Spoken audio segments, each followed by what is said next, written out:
to the hour he was here. But tonight we've got Greg WNJXR from Central Mass. Greg's very knowledgeable in all sorts of things, and he has a special way of explaining things so that even someone as non-technical as myself can understand it. Uh, so, Greg, I'm going to turn it over to you, and I'm going to mute myself so my coughing doesn't drive everybody crazy, and you have the floor. Okay, thank you, Larry. Well, good evening, everyone, and I hope I don't disappoint. Thanks for having me tonight. Glad to be here, and nice to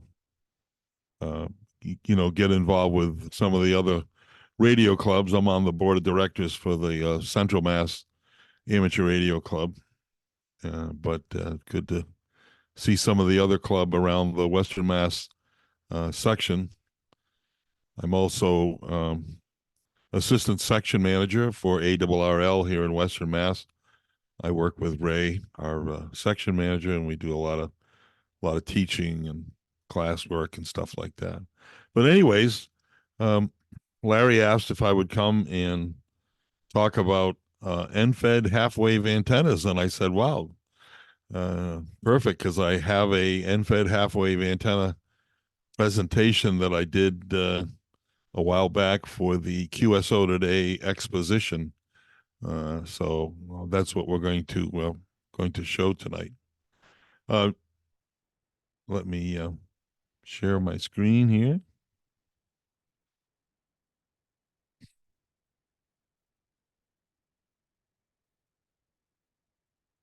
Okay.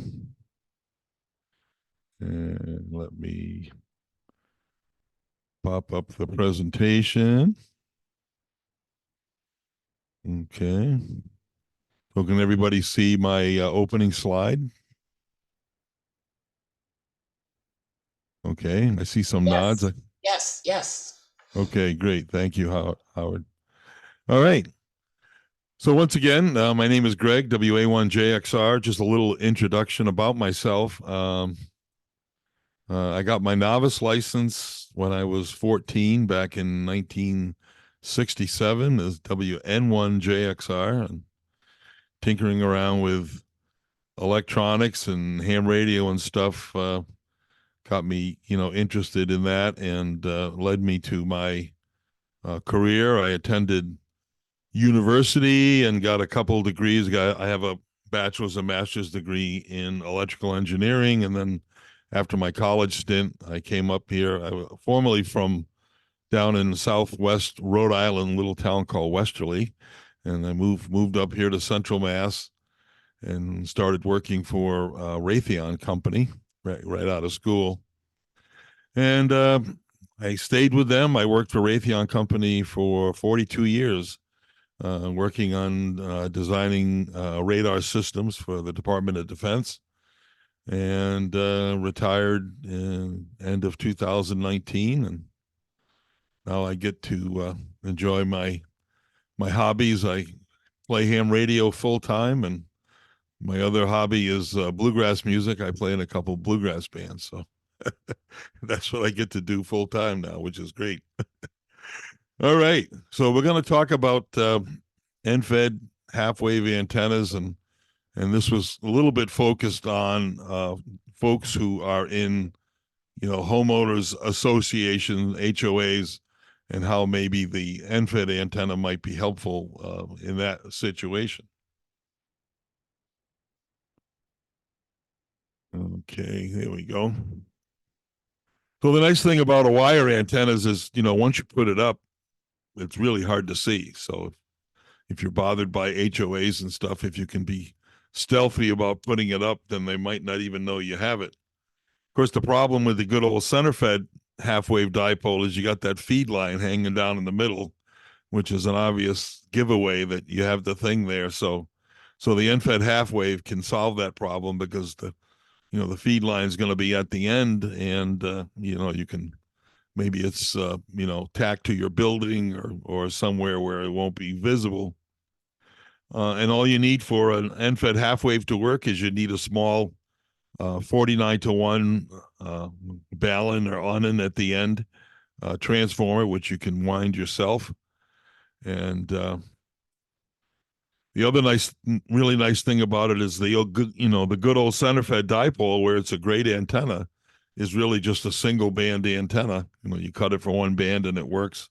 Yeah, you can get a 40-meter dipole to work on 15 meters on the third harmonic, but you really can't do that with much of the other bands.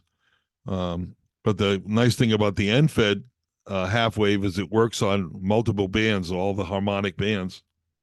And because they're both half wave dipoles, the pattern of the two antennas, as you'll see later on in the presentation here, is exactly the same. A dipole is a dipole, and whether you feed it in the center or you feed it in the end, that's just, okay, how do you get the energy into it? So end-fed dipole, it's pretty much, a half-wave resonant antenna at the lowest frequency of operation. So, if you want to put one up for 80 meters and higher frequencies, then you need, 133, 135 foot a wire, 40 meters, 66 feet, 20 meters, 33 feet. And it's fed at the end versus being fed in the middle, as I mentioned. And the impedance at the end of the wire is about 2,500 to 3,000 ohms, very high impedance, because the end of a half wave is a high voltage point. And so obviously that's not going to be a very good match to 50 ohm coax. So that's why you need the 49-to-1. If you take the 2,500 ohms and, divide it by 49, then you get pretty close to 50, right? I think 2450 is actually the 49 times 50, but it's in that range. So let's take a look at what does the voltage and current distribution on a half wave dipole antenna look like. So here we have the half wave dipole. Remember, a full wavelength of a sine wave or whatever is 360 degrees. Here we have a half wavelength, so you see it goes from 0 to 180 degrees. The blue trace on there is the current distribution. The current is high in the middle, and it's 0 on the ends. And the green trace is the voltage. The voltage is 0 in the middle and very high on the ends. And so let's take a look at the very center of the dipole. Right at the half of 180 would be 90, so the 90-degree point right in the middle there. And so we have a point of low voltage and high current.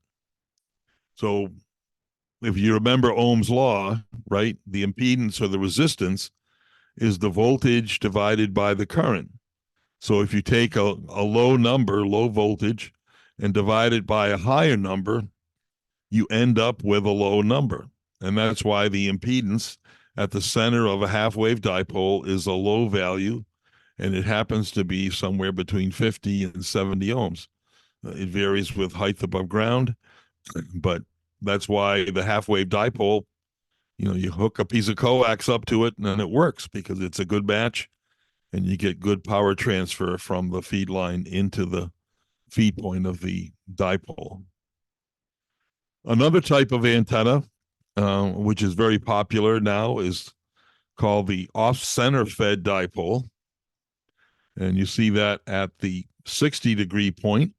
It's typically fed at the 1/3, 2/3 point of the wire rather than in the middle.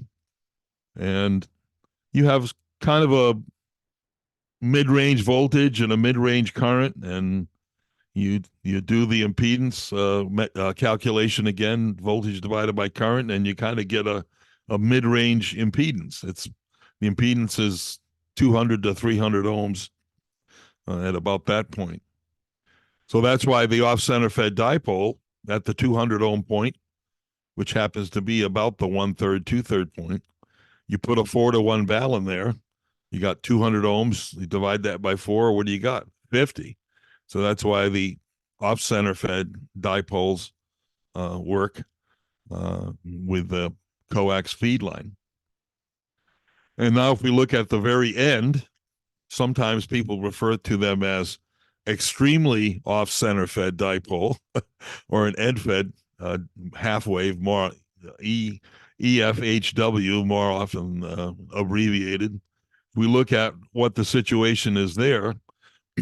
We have a very high voltage and a very low current. So if you do that ratio, a high number divided by a small number, what do you get? You get an even higher number. And so that's why the impedance out there at the end is 2,000, 3,000 ohms, somewhere in that range.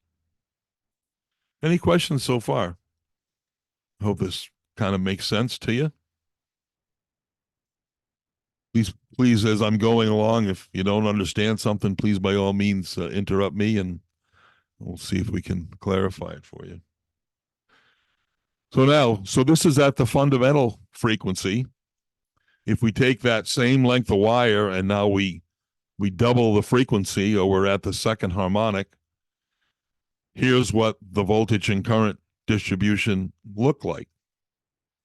But look at the very end of the wire again. We have the exact same situation we had at the fundamental. We have the very high voltage and the very low current.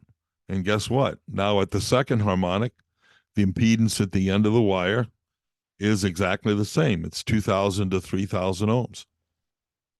Continuing on, if we look at the third harmonic, at the end of the wire, we see exactly the same thing. High voltage divided by a low current, and we get a high impedance, but the 49-to-1 transformer now at the end can do the job, and we get a good match now at the third harmonic. So you see, as we go along, here's the fourth harmonic. Of course, I've expanded the scale now. You don't see the full 180 degrees, but just to show you a couple bumps of the waveform.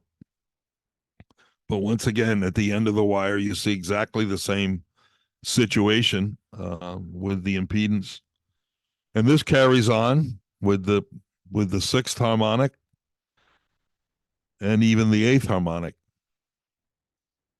You see the same situation out at the end of the wire, which is good news for us because that means that using the 49-to-1 transformer, we have a match, a good impedance match on all those frequencies, and that's why the end-fed half wave now can operate as a multi-band antenna. So I'm going to show you some antenna modeling and actually model an end-fed half wave antenna for you. So let's talk about a little bit about what is the antenna modeling. Antenna modeling is a computer simulation of the performance of your antenna. The simulation allows antenna performance to be analyzed and parameters to be changed so you can see how they affect. What are some of the parameters that we can look at? Well, we can look at antenna gain, front to back ratio, beam width, takeoff angle. We can also look at the actual feed point impedance, R plus or minus JX, and see what the resistance and the reactance portion of the impedance is. Therefore, from that, we can calculate the SWR. And then we can actually see what the antenna radiation patterns look like. We can see a three-dimensional pattern, and then when there's two-dimensional patterns. One is called the azimuth pattern. That's kind of the north, south, east, west orientation and which way the signals are going. And the other one is what's called the elevation pattern, and that's what is the angle relative to the ground that the radiation is leaving at. That's called the elevation plot. Any questions on that? Okay, so here's what the antenna patterns kind of look like. You see at the top there, you see the three-dimensional plot, and then at the bottom below that, you see the azimuth plot. That's kind of the north, south, east, west thing. And then below that is the elevation plot, which gives you what the kind of a takeoff angle of the radiation from the antenna is. You can also do a sweep of the antenna, and it will give you kind of a plot like this where you have um, start versus stop frequency. Here's happens to be one of a 80-meter dipole that we modeled, and sweeping between 3 and 4 megahertz. And it on the left there, the vertical graph is the SWR, so it shows you what the SWR is as a function of frequency. So what are the things that we have to put into the model in order to simulate the antenna? Well, of course, you have to tell the model the physical layout. What kind of antenna are you modeling? And, is it a dipole? Is it a Yagi, a quad, or whatever? So you actually have to tell it, how the wires or the conductors are connected. Of course, it needs to know the frequency. It needs to know height above ground. It needs to know what kind of conductor you're using, whether it's wire or tubing, and what kind of material it's made out of, and therefore it can calculate the loss. It needs to know a little bit about the ground that you're mounting this thing over. And then, of course, you have to define a source. So, where is the feed line hooked up? You have to tell it that. And then you can add loads and transmission lines and other things. Um, I'm going to show you a fairly simplistic model, just so you get just the idea of what the actual antenna can do.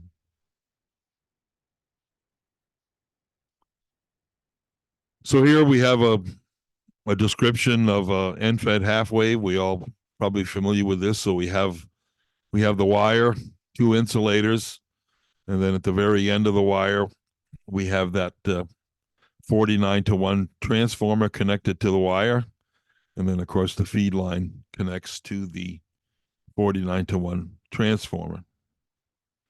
If you remember back, in order the calculation of a wavelength of an RF signal is the speed of light divided by the frequency of the signal. That's the wavelength.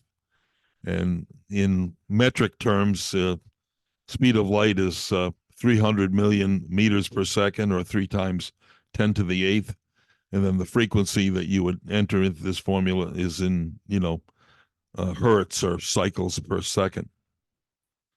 If you change this formula around and go from meters to feet, and go from cycles per second to megahertz, then we often, and the one above is for a full wavelength. If you calculate that now for a half wavelength, you actually end up with a formula that's 492 divided by the frequency in megahertz.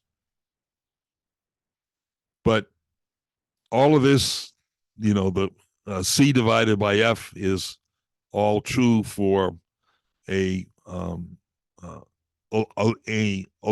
electromagnetic waveform in free space, basically. And so it's actually traveling at the speed of light.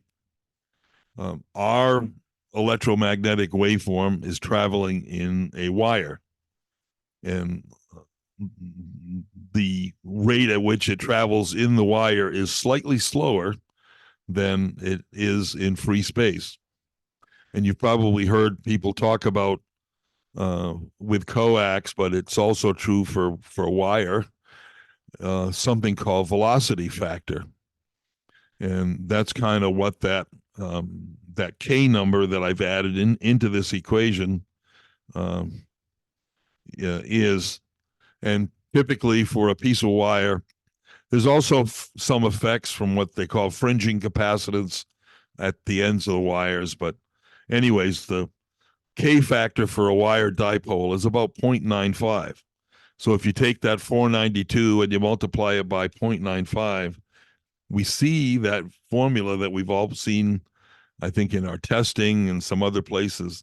How do you calculate the length in feet of a half wave dipole? It's 468 divided by the frequency in megahertz. Well, now you know where that formula came from. Let's see. And I think I pretty much said that. Yeah, the end-fed half wave is a half wave antenna.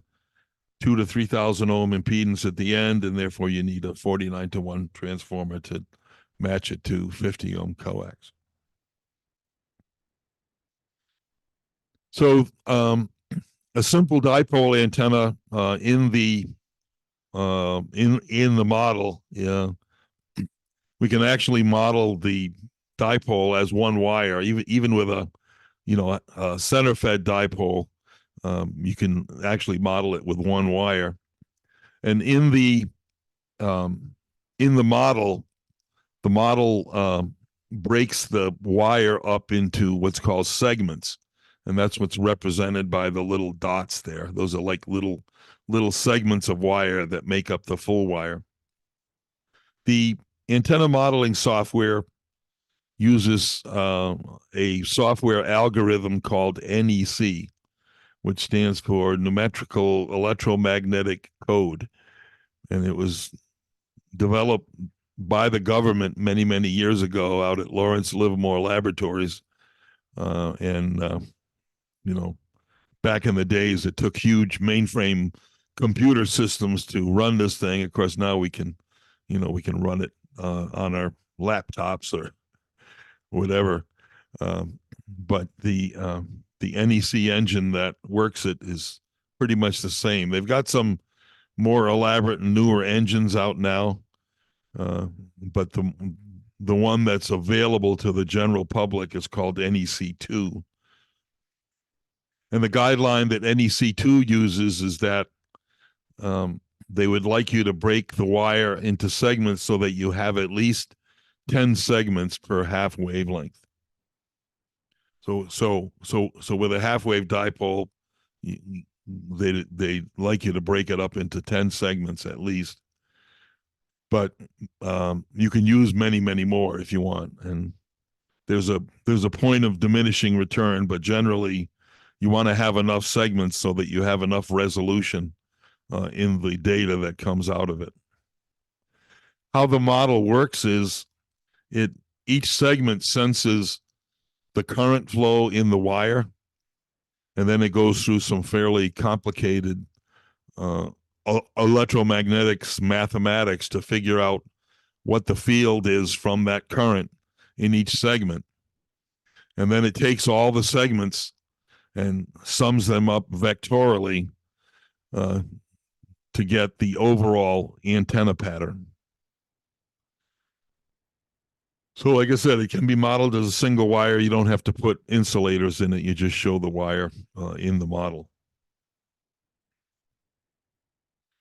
You do have to tell the modeling program where this wire is kind of located and the dimensions. So for each wire, you have to specify end one and end two. You have to tell it where it is kind of in three-dimensional space. That tells it what the wire looks like. And then, of course, in the Z dimension, that gives the model the height above ground, because the ground is down on that XY plane, basically. Let's talk a little bit about antenna gain, because that's usually something we're very interested in. In addition to the pattern, we're often interested in the gain of the antenna, because that'll mean, more gain, we have a stronger signal. In talking about antenna gain and so forth, you often hear a term thrown around called the isotropic radiator. And there's really no such thing in real life. This is more like kind of a mathematical thing. But in mathematics, it's if you had an infinitesimally small point and energy was emitting from that point and it went out equally in all directions, that would be called an isotropic radiator. Sometimes people refer to it as a point source. But kind of a way to think about this is, let's say you have a lamp and you take the shade off and now you just have a light bulb. Well, it's not infinitesimally small, but it's a small source compared to the overall room and everything, right? And so you can think of that light bulb as a kind of a point source or an isotropic radiator, right? Without the shade, light is going pretty much equally out in all directions all over the room. So you can kind of think of that as a point source. But like with anything else, the energy emitting from our antenna or this point source, conservation of energy applies. So one can think, okay, if conservation energy applies, where do I get, how does gain happen? Well, let me try to explain that to you. So you're supplying RF power into your antenna, but your antenna is not like a linear amplifier, right? You're not supplying power to the amplifier like you have to, plug the linear into the wall, right, with a power supply and extra power in order to get the gain out of the RF amplifier. Well, how do you get gain out of an antenna? Well, the antenna gain is mainly redirecting the power that's available from that isotropic radiator into various or a particular direction. So let me kind of give you a analogy of that. Of course, most of our flashlights these days are all LEDs, but think back to the old flashlights that had that little bulb at the end, right? So if you take your flashlight and you take it all apart, you take the lens cap off and the reflector, and you just have the little teeny bulb sitting there, right? And you turn it on. Yeah, it's not very bright, right? But okay, it's like an isotropic point source again, right? But now you take that little bulb and you mount it into that reflector cone and you put the lens on the front and you put it all back together and you turn it on and wow, all of a sudden, man, I've got a high intensity light here, right? I've got gain, right? Well, how did I do that? You did that by taking the energy that was going out in all directions and focusing it on a particular direction. And that's exactly how your antenna gets gain. It focuses the energy being radiated from the antenna in particular directions, and that gives you gain. So you'll see gain numbers for antennas. They often are referenced to that imaginary isotropic radiator. And when they do that, they call it dBi, the I reference for isotropic. You can also reference the gain of an antenna to a dipole because, the center fed dipole is kind of our go-to antenna.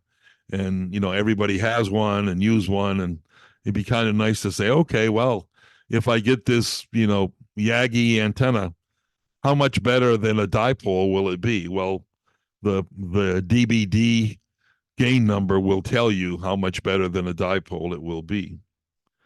For reference, you often see the number that a dipole has 2.15 dB gain over an isotropic radiator.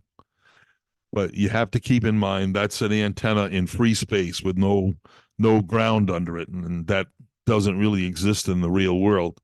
But I'll show you in the model how much a dipole antenna gain actually has over, the type of earth that we're used to encountering. Questions so far?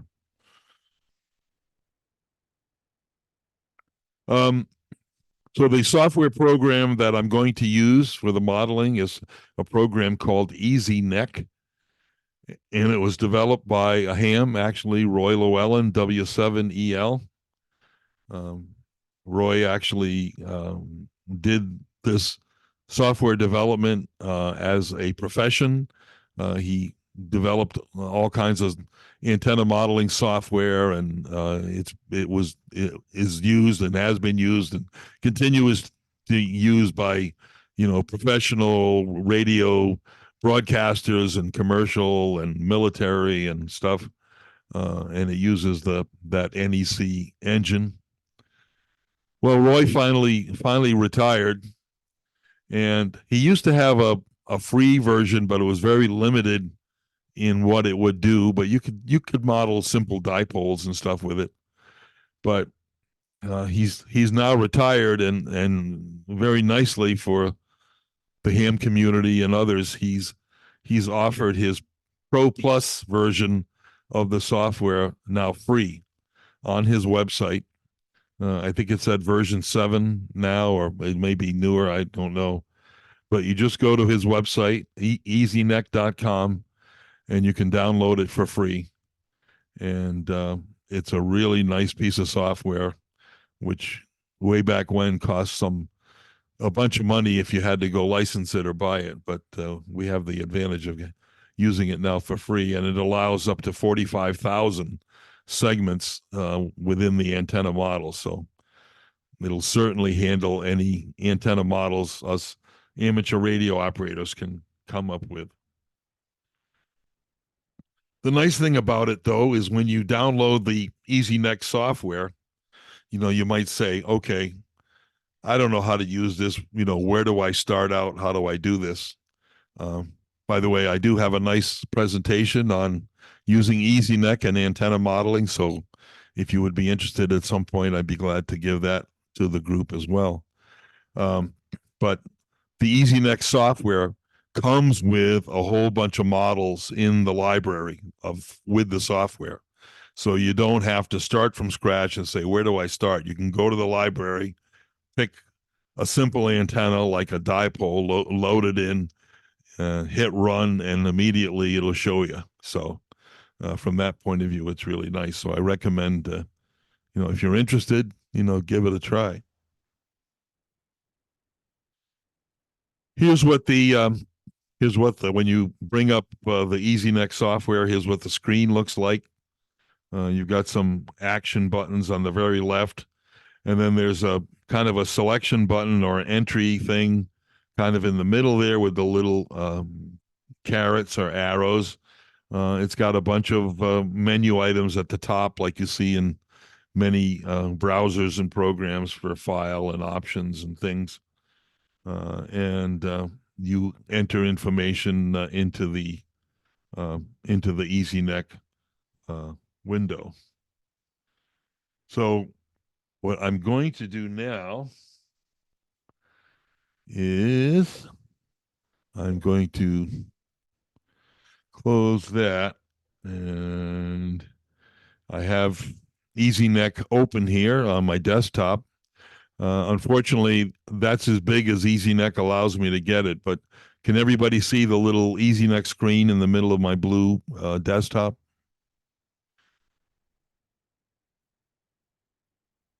Good, thank you. Okay, so I created a little antenna model for, I call it the half-wave end-fed with counterpoise. And I can go over to this button on the left here called View Antenna. And if I click that, it's going to show you what I've kind of entered into the model. So the antenna wire itself, you see, runs from the origin along the y-axis, and that it's actually a black line with a bunch of green dots. Those are the segments. And the one next to it means that I've defined that as my wire number 1. You see at the end of the wire, you see the little red circle, or actually there's 2 of them, red circles. That's where I've placed the source. So that's where you would, essentially hook up the 49-to-1 transformer and the feed line and so forth. But for the purpose of this modeling, I've just put a source there where the feed point of the antenna would be. And then as a counterpoise, I have a small piece of wire. You see number 2 wire there hanging down at right angles, going down the z-axis a little bit, which I'm using as what's called a counterpoise. And so if you think of an end-fed wire antenna, and if you don't think of the 49-to-1 transformer for a second, but if you think of an end-fed antenna wire and you've got this feed line, let's think of a piece of coax. right? Well, you're going to take the center conductor of the coax and you're probably going to hook it to the end of the wire. But now you've got that shield on the coax and it's just hanging there in open space. What do you do with it, right? Well, like any electrical circuit, current flows in this antenna. And in order for current to flow in a circuit, what do you need, right? It needs to be a complete circuit, right? You break the circuit anywhere and the current doesn't flow. Well, with an antenna, it's a little bit more complicated than a regular circuit. But with that open feed line, that braid being open, and if you don't connect anything to it, then there's nothing to complete the circuit of the antenna. And so that's why you need that little counterpoise. Sometimes some people will take that and they'll connect it to ground. That's another way to do it. You can get away with leaving that braid open, and sometimes just the shield of the coax then will act as the counterpoise. But it's often more recommended to actually put a counterpoise in. You'll get, I think, better, more reliable performance and have a less tendency of that RF coming back down the braid of the coax and getting into your shack and causing, computers to not work and, radios to do funny thing because you got RF floating around in the shack. Questions on how we have the model set up? Okay, let me close that. I can show you a description. This is actually, if I go to this wires tab here, it brings up a table, and it's like it's kind of like a spreadsheet, but you see it's got, so wire number 1, which is the very top one, and you see here it says N1. I have to describe in X, Y, Z coordinates where N1 is. And then I have to describe in X, Y, Z coordinates where N2 is, and I've done that. So I have a 135-foot wire, and you see the Z height here is 40 feet. So this is a 80-meter half-wave wire that's 40 feet above the ground. And then that other wire I have coming down the Z axis, and I've modeled it as about 6 feet long coming down. I've modeled it telling it that I'm using number 12 wire, and I've broken it up into 55 and 21 segments for each of the wires arbitrarily. The dielectric constant and the thickness of the insulation, I put, I think 1 and 0. 1 and 0, which means that it's bare wire. I don't have any insulation. You can actually model wire that has, coating on it, and that changes the velocity factor a little bit, but the model, you can put that into the model and it'll take that into account. Question on the wires. I can look at the source here. I've told it I have one source. I've put it on wire number 1, and I want to put it 0% from N1, which means I want it right at the end of the wire. And I've given it a relative amplitude of 1 and a 0 phase, and it's a current source, is what I've modeled it as, which is what your feed line does. It really it injects current into the wire at the feed point. Let's see, everything else. So I've got this thing looking at the ground type. I've modeled it as what's called real ground, and I've chosen the high accuracy tab. But real ground means that it's ground that has the real conductivity properties of earth, of dirt, and so it puts that into the model and models it as if you had a dipole in the backyard sitting above dirt. Basically, you can model it in free space. You can do a model with perfect ground. We'd all love to have an infinitely large copper plate in our backyard, but most of us don't have that. Ground description just is the way that you put, if you actually know the conductivity of your earth and you can actually get this information from, soil research. The government, I think, has maps and stuff for your region, but you can actually enter in the actual conductivity and resistivity properties of your earth if you know them. But for most cases, you just let it default to, when you select real earth, you just let it default. Wire loss, I've told it I'm using copper wire, but if it was aluminum tubing or something else, you could tell it that. What I want the units in, you can model it in feet, inches, wavelengths. Sometimes it's convenient to model in wavelengths, and then you can like make the antenna, half a wavelength above ground or whatever, stuff like that. Plot type that I want the 3D, and then the rest of this stuff. The only thing I've added in here is you can add something called an alternate SWR Z sub 0. And that's the reference impedance it uses to calculate the SWR. Now, the default in all of this modeling is 50 ohms. That's the default for, most RF circuitry and everything we deal with, and why we have 50 ohm coax and all of that.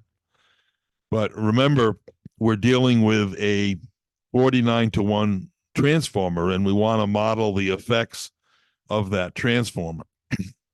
Well, if you take the 49 and you multiply it by the 50, you get 2450. So I'm entering into this alternate SWR characteristic impedance, that 2450 number, and I'll show you how we use that as we get into the model here.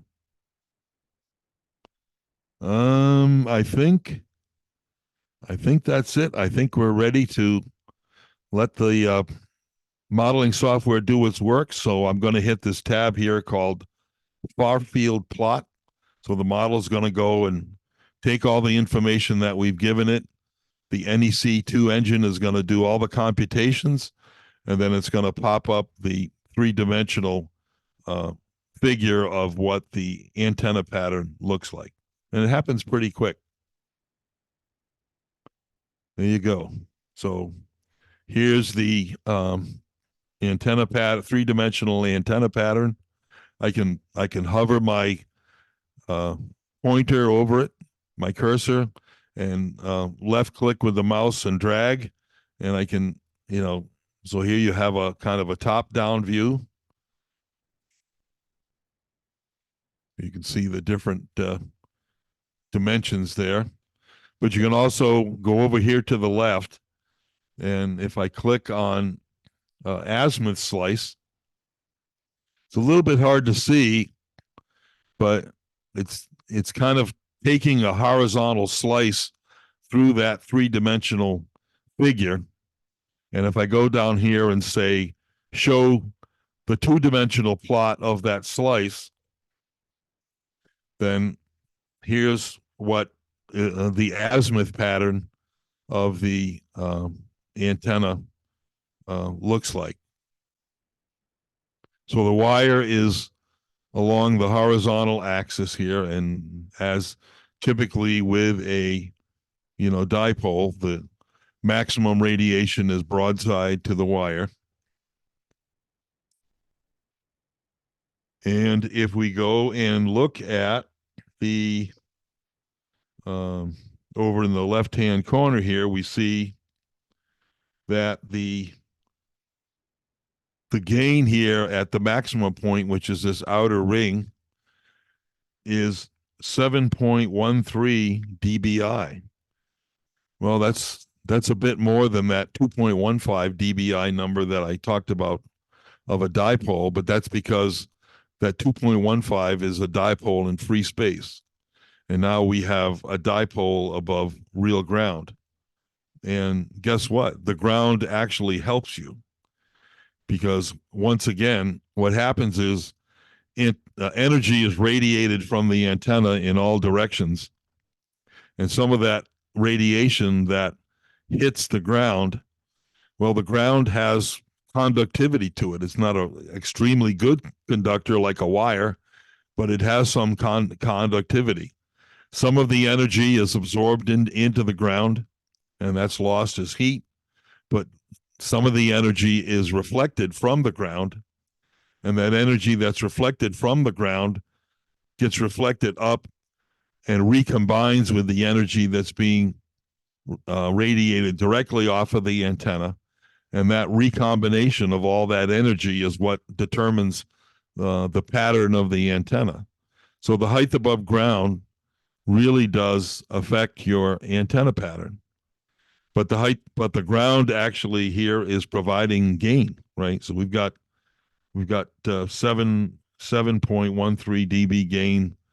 So we're at about 5 dB above that free space number for the dipole, 2.15, 7.15.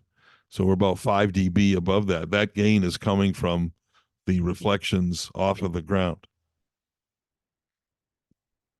If we take another look here and click the elevation slice, now we see if you took that three-dimensional figure and instead of doing a horizontal slice, you took a knife and you did a vertical slice through the three-dimensional pattern.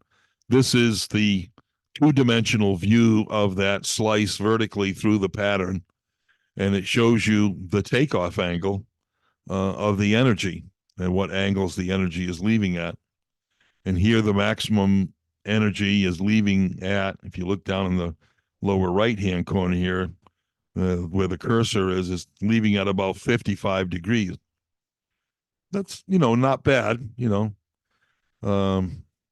this would be a decent performing antenna. Oh, by the way, I think we were doing this analysis. I didn't mention, but when I go back to the main page, I'll show you. We're doing this at 7 megahertz. It just happens to be where you can do it anywhere you want, but we're doing it in this case at 7 megahertz. So this would be a reasonable performing antenna. For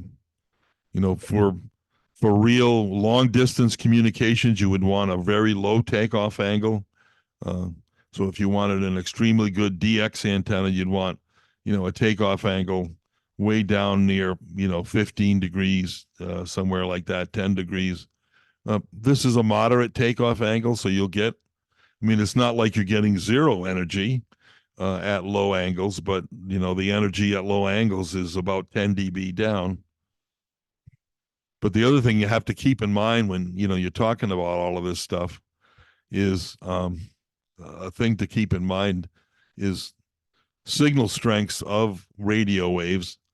And we're all familiar with the S meters that we have on our radios.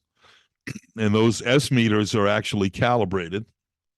And so the typical standard that most radio manufacturers use is 50 microvolts of energy at the input terminal of the radio gives you an S9 signal.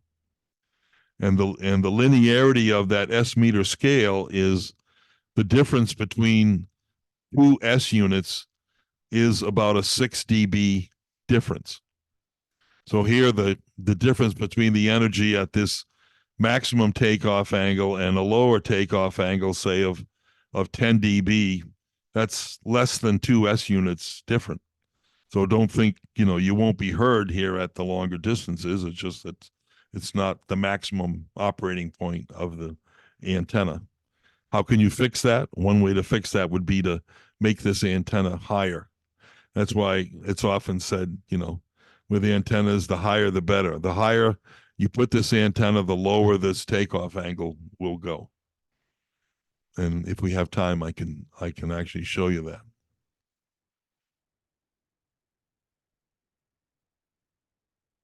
Any questions on the patterns or anything that I've shown so far? Yes, Oh. I have a question.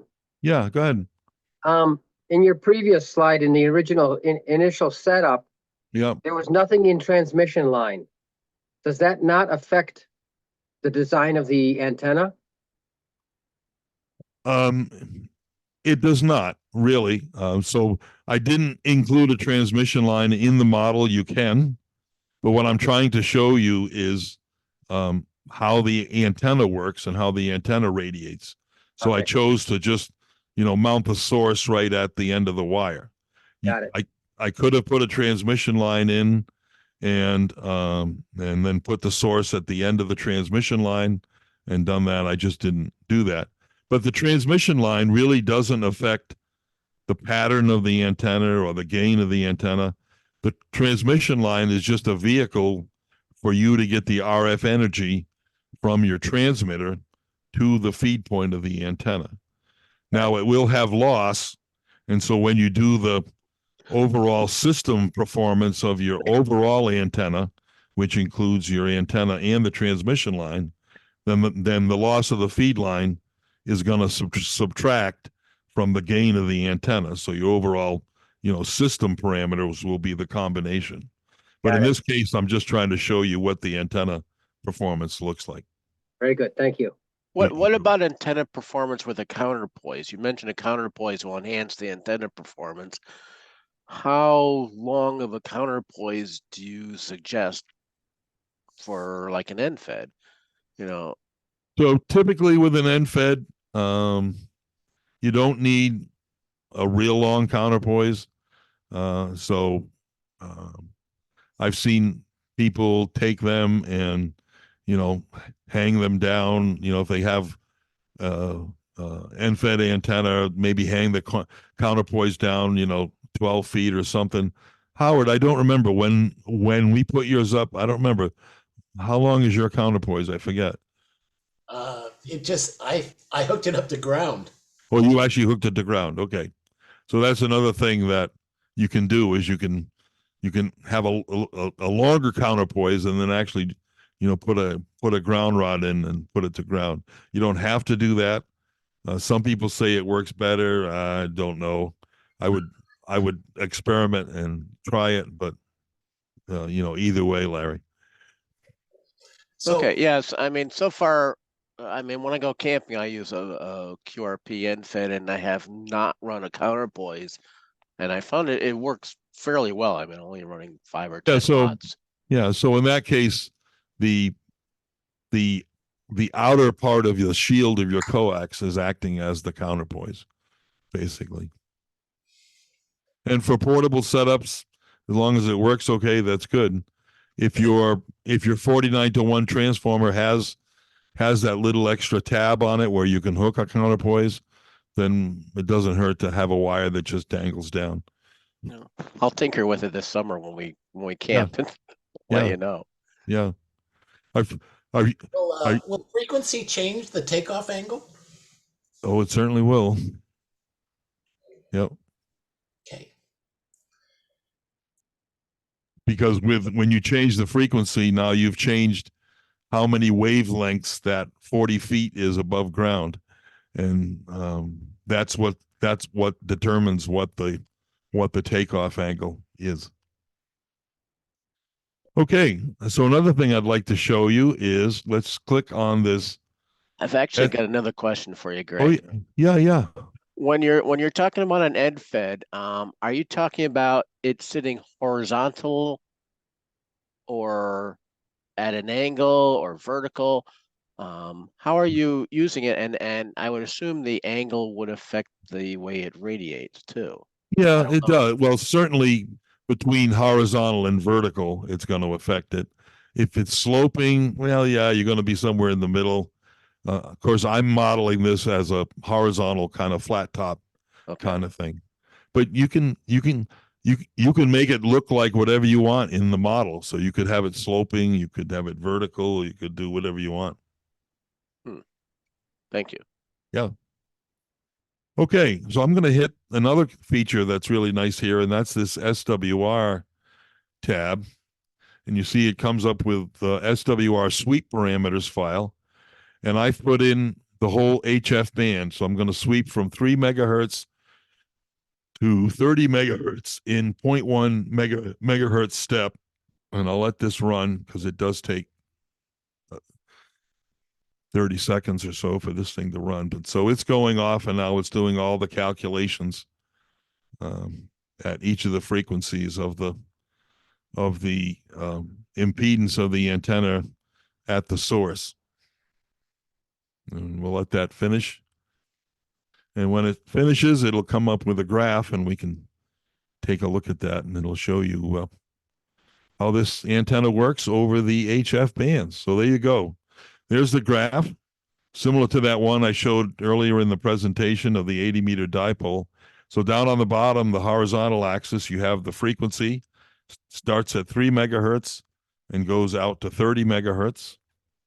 On the Y, or the vertical axis here, you have SWR. A 1-to-1 SWR is at the very bottom, and an infinite to 1 SWR is at the very top. So here's what the SWR looks like, but you see here it's at the default Z sub 0 of 50 ohms. And if you tried to hook 50 ohm coax up to this antenna, this is what you would be seeing. And this is obviously why it doesn't work, because you've got SWRs up near 50 to 1, 100 to 1, infinite to 1, and it's just not going to work. But we can model what that 49 to 1 transformer does by clicking the alternate 2,450 ohm Z sub 0 that I entered. And when we do that, we see, voila. Now we see what the SWR performance of the antenna is on all of those harmonics that I showed you earlier on. Remember when we showed the current and voltage waveform? So if I take the cursor, you can see that, here's the 80-meter resonance. Here's the 40-meter resonance. Here's the 30-meter resonance, the 20-meter resonance, the 17-meter resonance, the 15-meter resonance, the 12-meter resonance, and I can't see it because it's under my Zoom screen, the 10-meter resonance. So here you see all the great resonance points and you see that, on all of these bands, you're like 1.5 to 1 SWR. So you've got really good performance here. You can now, if your radio has an antenna tuner in, you can then take that 1.5 SWR and just, tweak it into 0 reflected power 1 to 1 if you want. But you've got a really well performing antenna on multiple bands. And how can you get any simpler than a single piece of wire with a little box at the end, right? I mean, that's what is a really, really a nice, especially for portable use, as Larry will contest to. It's easy to put up, and you get decent performance, just like a dipole, and it's a great antenna, really. Any questions on any of that? Well, I don't know if you want to talk about it now or at all, but what about RF getting, sent back towards the radio?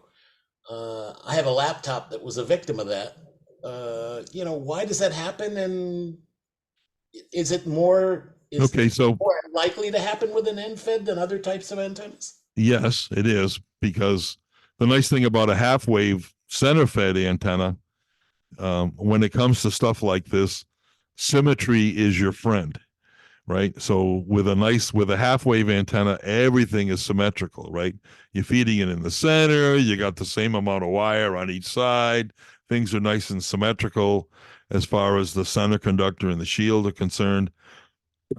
They're both looking at the kind of the same things, and so things are what's referred to as more balanced. A center fed dipole is actually a balanced load. A coax line is an unbalanced load in that one of the conductors is referenced to ground. And that's why it's recommended that you put a balun between the center fed of the dipole and the hooking up of the coax. You don't have to. When I was a novice, I didn't know what a balun was. I just hooked my coax right up to the center wires of the dipole, and it worked just fine. And it will. But anyways, so let me ask you a question, Howard. How many conductors are there in a piece of coax? Well, counting the shield too. Okay. Well, that's what most people think, but we're dealing with RF. So believe it or not, in a coax cable, there are actually 3 conductors. You have the center conductor, you have current that flows on the inside of the shield, and you have current that flows on the outside of the shield.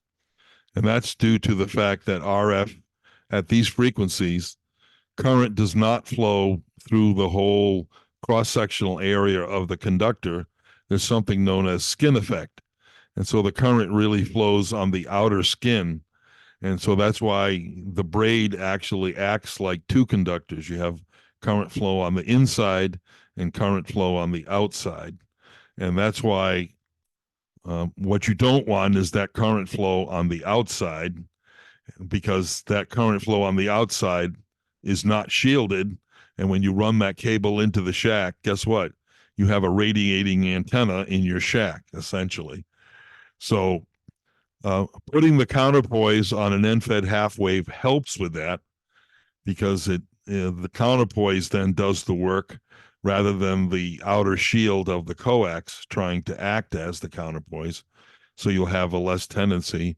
The other thing you can do is you can install a choke balun, a 1-to-1 choke balun in the coax feed line, and that'll prevent the current flow on the outer side of the shield coming down the coax and getting into the shack.